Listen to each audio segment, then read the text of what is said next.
Sultan Selangor, Sultan Sharifuddin Idris Shah berkenan menyempurnakan Majlis Perasmian Hari Terbuka Institut Pendidikan Perubatan IMR 2023 sempena sambutan ulang tahunnya ke-123 di Setia Alam Shah Alam. Baginda tiba di Institut Kesihatan Negara bersama Tengku Permaisuri Selangor, Tengku Permaisuri Nur Syikin diiringi Menteri Kesihatan Dr. Zaliha Mustafa. Dalam majlis itu, baginda berkenan menonton tayangan video korporat yang memaparkan latar belakang dan usaha pendidikan dijalankan institusi pendidikan bioperubatan terkemuka negara itu serta melawat berurai pameran. Terdahulu dalam sembah ucapan Dr. Zaliha berkata, lebih sedekad IMR menyaksikan sebanyak 183 projek pendidikan bioperubatan dilakukan oleh institut tersebut termasuk 148 penerbitan yang sebahagian besarnya berada di peringkat antarabangsa.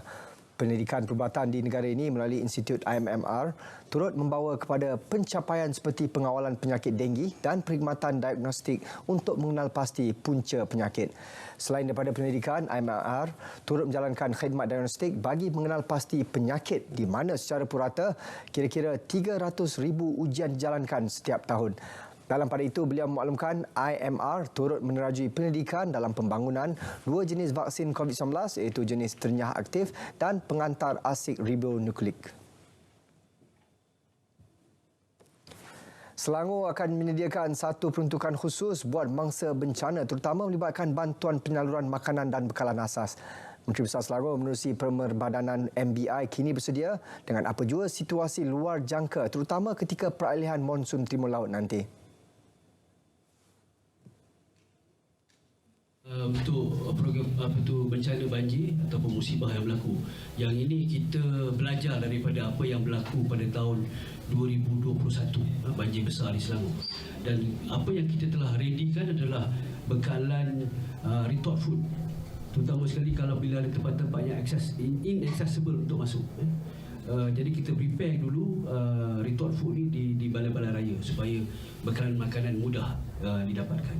Dan kita juga dah prepare bekalan selimut, toto, air mineral dan sebagainya lah untuk menghadapi bencana ini.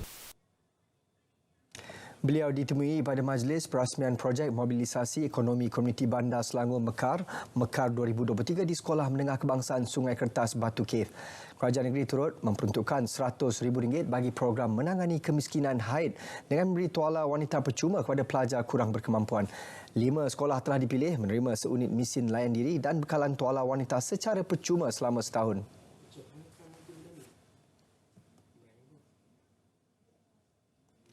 Serangan Israel terhadap Gaza membuka mata banyak negara dan jutaan masyarakat dunia menyaksikan sendiri kekejaman Zionis Israel terhadap penduduk Palestin. Sejauh mana keprihatinan kita pula kepada mereka?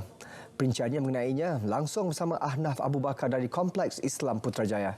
Ahnaf, teruskan.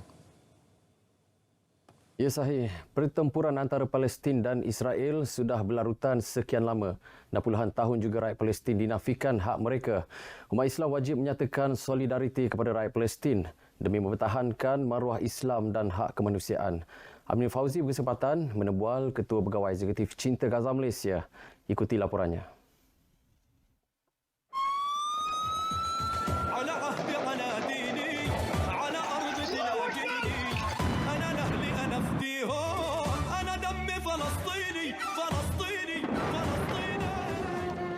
Pertempuran yang berlaku di Palestin membabitkan Hamas dan rejim Israel sejak 7 Oktober lalu telah mengakibatkan kehilangan ribuan nyawa penduduk Gaza. Justeru Malaysia tetap mengulangi pendirian untuk terus bersama dalam perjuangan rakyat Palestin. Menurut Muhammad Nadir Al-Nuri yang sempat pulang 3 bulan lalu atas urusan kerja, menzahirkan kebimbangan terhadap anak dan isterinya yang kini berada di Gaza. Tambahnya, bantuan rakyat Malaysia sangat diperlukan terutama dari segi kewangan. Ini disebabkan bantuan barangan tidak dapat disampaikan kerana sekatan pihak Israel yang menyebabkan bantuan lambat sampai.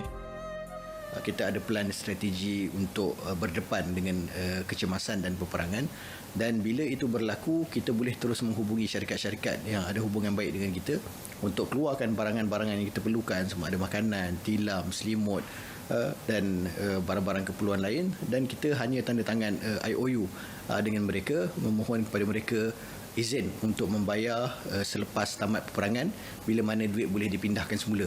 Sebab pada waktu ini untuk memindahkan duit ke sana adalah sangat-sangat susah. Bank-bank pun semuanya telah dibom dan tidak boleh digunakan lagi. Maksudnya memang akan ada sekatan dari segi itu. Masyarakat Islam seluruh dunia disaran agar bijak memanfaatkan penggunaan media sosial sebagai senjata berkesan bagi misi pembebasan kembali wilayah Palestin. Apalah makna solidariti setakat tanda pagar sahaja yang menjadi iringan hantaran di media sosial. Namun, anda kena sedar bahawa kuasa media sosial sangat besar pengaruhnya dalam memberi kesedaran dan semangat kepada saudara kita di bumi Gaza selain titipan doa dalam mengiringi hayunan langkah mereka yang sedang berjuang membebaskan tanah tumpah darah mereka. Amin Fauzi, laporan JAKIM untuk RTM.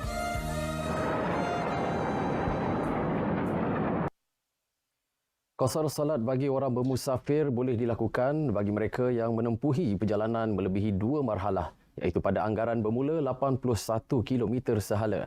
Menurut Timbalan Mufti Wilayah Persekutuan Jamali Muhammad Adnan, pengiraan tersebut dirujuk berdasarkan keputusan penyelarasan Jawatankuasa Muzakarah Majlis Kebangsaan bagi Hal Ehwal Agama Islam Malaysia MKI kali ke-118 yang bersidang pada Februari 2021. Keputusan Jawatankuasa Fatwa sama ada di peringkat MKI dan juga di negeri-negeri, penyelarasan bahawa 2 marhalah itu adalah 81 km. Jadi jarak 2 marhalah ini sebagaimana yang disebutkan oleh para ulama adalah merupakan anggaran, takribi, bukannya tahdidi. Tahdidi ini maknanya ketepatan. Maka seseorang itu diharuskan solat qasar jika sudah mencapai mana-mana pandangan mengenai jarak 2 marhalah, dan kita syorkan tadi untuk tujuan penyelarasan khususnya oleh pihak berkuasa fatwa adalah 81 km. Penyelidikan telah dilakukan oleh beberapa pihak seperti penyelidik dari Nusti Melaya, Jabatan Kemajuan Islam Malaysia JAKIM dan Jabatan Ukur dan Pemetaan Malaysia JUPEM. Justru keputusan ini telah pun difatwakan di beberapa negeri seperti wilayah Persekutuan, Perak, Selangor, Johor dan Sarawak. Beliau turut menasihati umat Islam di negara ini agar sentiasa mendalami ilmu agama dengan sebaiknya supaya amal dan ibadah yang dilakukan diterima Allah SWT. Kelas mengaji Al-Quran secara percuma kepada kanak-kanak dalam kalangan keluarga miskin dan susah mendapat sambutan menggalakkan. Pengurusi Pertubuhan Jariah Qasih Malaysia, Natifah Abu berkata, sebanyak 4 buah rumah mengaji sekitar Sungai Petani telah beroperasi secara percuma bagi menampung permintaan yang tinggi daripada masyarakat. Sokongan masyarakat setempat yang memberi sumbangan kewangan menjadi sumber utama bagi menampung kos operasi rumah mengaji berkenaan. Kak Poh suka kerja-kerja macam ni sebab Kak Poh rasa bahagialah bila dapat tolong orang, tengok orang tersenyum. Jadi Kak Poh rasa itu satu kepuasan yang tak dapat dibayar dengan wang ringgit lah kan. Sebab dalam hidup ni kita tak boleh semata-mata mengejar kebahagiaan dengan wang. Hikmah memberi itu sangat mendamaikan dan membahagiakan jiwa lah. Bukan kita kejar pahala sebab kita tak tahu apa yang kita buat ni Allah terima ke tak. Jadi kita serah pada Allah kan. Kita buat seikhlas yang kita rasa mampu, selebihnya kita serah pada Allah.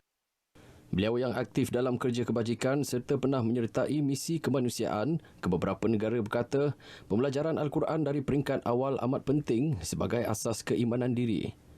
Sehingga kini hampir 130 pelajar seawal umur 5 tahun mengikuti kelas mengaji Al-Quran serta cenderung mengikuti solat jemaah di surau berdekatan.